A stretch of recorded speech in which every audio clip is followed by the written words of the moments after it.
chapter. Glory to you, O Lord. Now, when Jesus heard that John had been arrested, he withdrew to Galilee.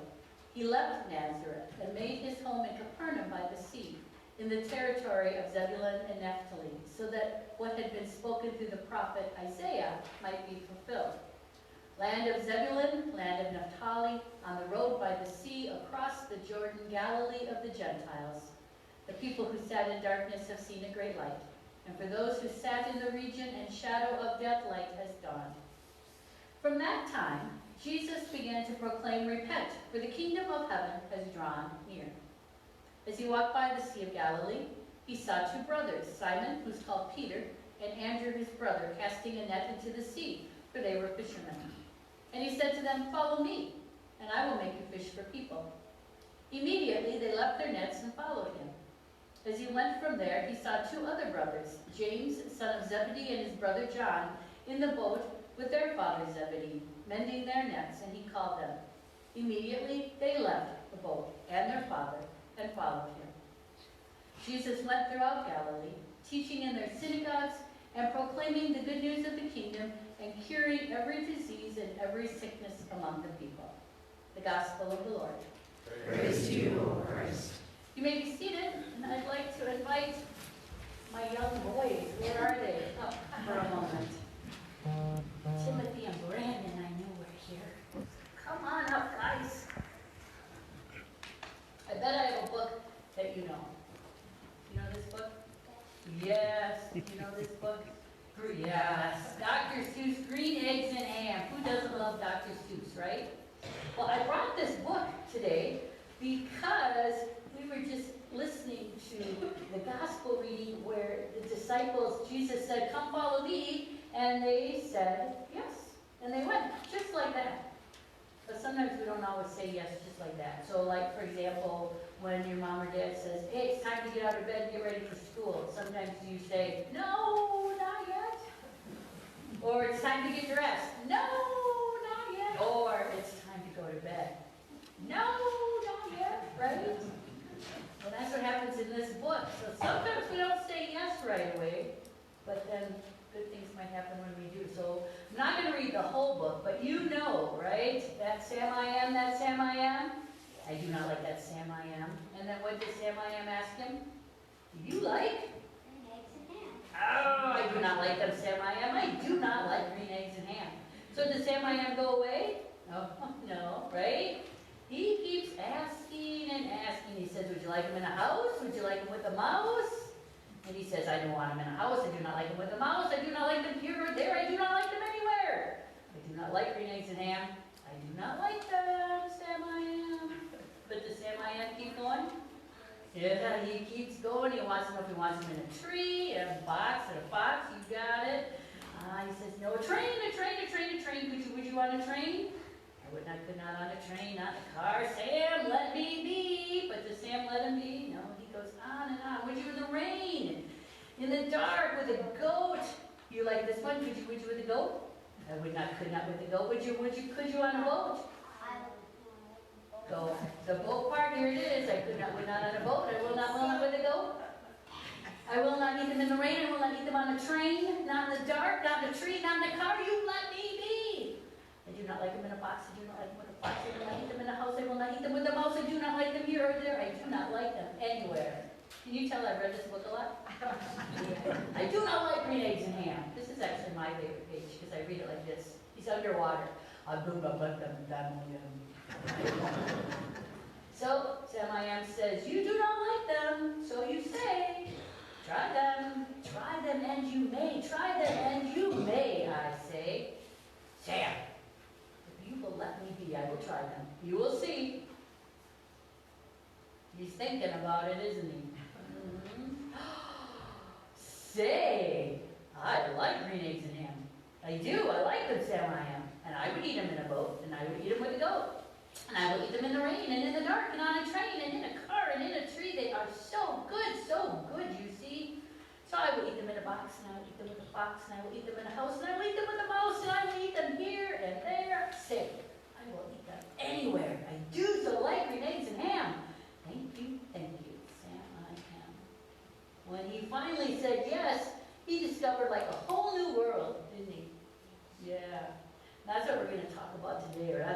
talk about in my sermon. The disciples said yes, and like a whole new world kind of opened up for them. And I'm going to share my own story about saying yes. So, it's easy for us to say no sometimes. But even if we say no, God might keep asking us to say yes. And when we say yes, oh, who knows what might happen, right? I'm going to let you pray with me. Here we go. God, help us to always say yes. And thank you for asking. Amen. Amen. Amen. All right. Thanks for coming up, guys. I think someone answered food coloring into the eggs. I think you're right. Have you, Brandon, ever had green eggs and ham? No. Oh, maybe you should try that sometime. A little green food coloring in those eggs. Who knows what might happen? Say yes. Say yes. That's right. Just say yes to green eggs and ham. All of you, just say yes to green eggs and ham. But you did hear in our gospel reading today how Jesus comes along and he says, hey, follow me. And Simon and Andrew and then James and John, all of them, both, we read, immediately get up. They leave their boat. And in one case, they leave their boat and their father. And I think, at least I hear that and I think, wow, right? They just got up just like that, left everything behind. We assume, too, that they left everything behind, like their occupation and their livelihood, family connections, community connections, their whole identity as to who they are. They just left it all behind and you think, oh, I could never do that.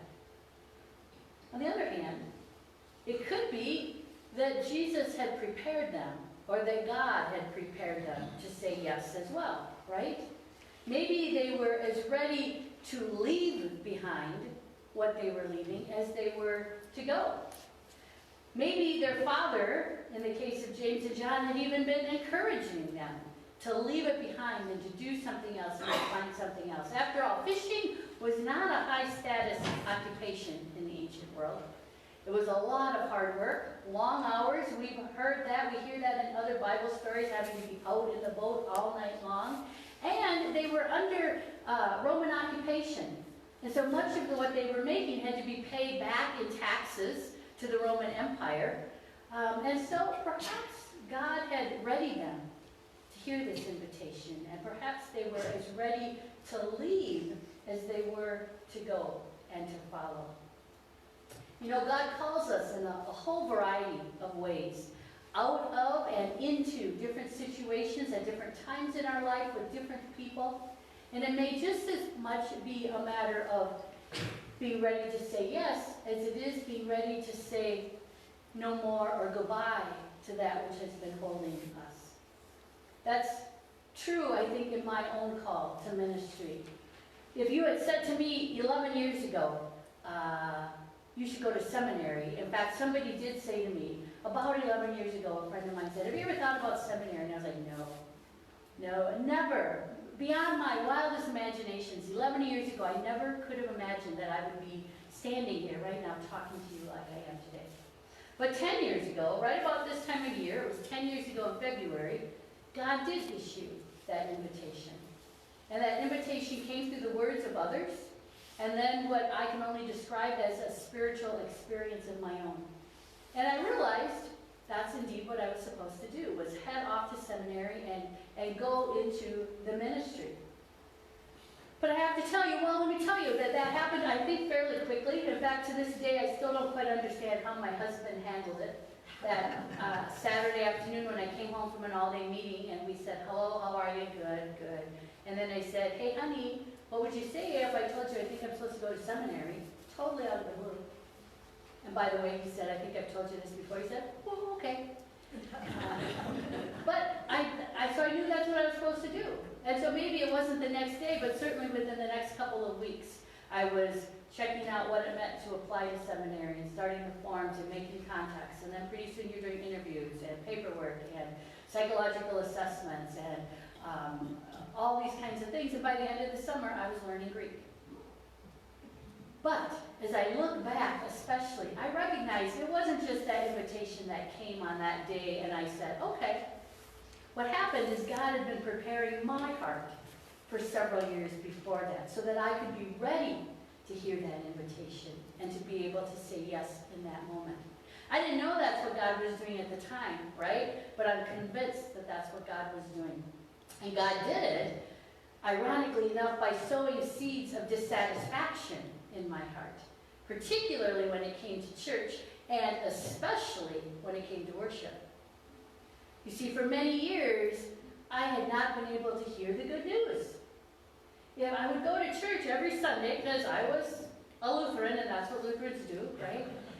But I would go, and do you know that the teacher, like in a Charlie Brown movie or show where it goes, bah, bah, bah, bah, bah, bah, bah, bah, right? That's what I could hear, pretty much. And I struggled with that. I prayed about that. I railed at God about that. I lamented. I talked to people. I talked to my pastor. I talked to others. I tried trying other churches and doing other, nothing worked.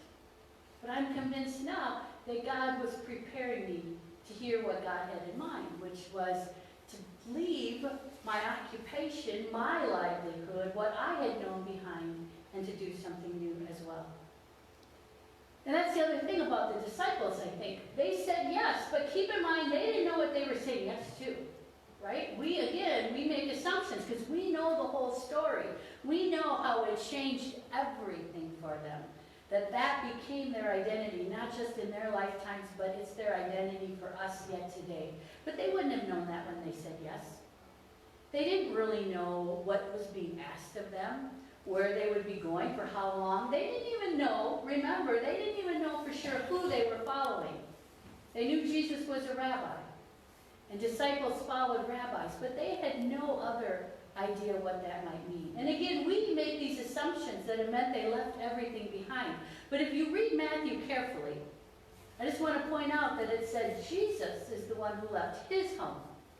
He left Nazareth, and he came and made a home in Capernaum, in the Galilean region, where these disciples have their homes. So Jesus came and made a new home in this region. And we also know that Jesus spent most of his 3 years in ministry in that region. Now if you think of, and we think Sea of Galilee, right? Sea of Tiberias, it's a big place. It's a lake. It's a lake. Now it's a big lake.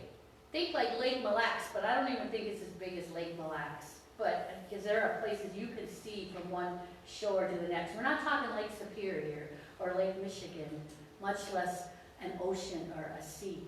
So we don't know. Maybe they were home part of the time. Maybe they didn't lose all of their community connections. But what we do know is they said yes to that.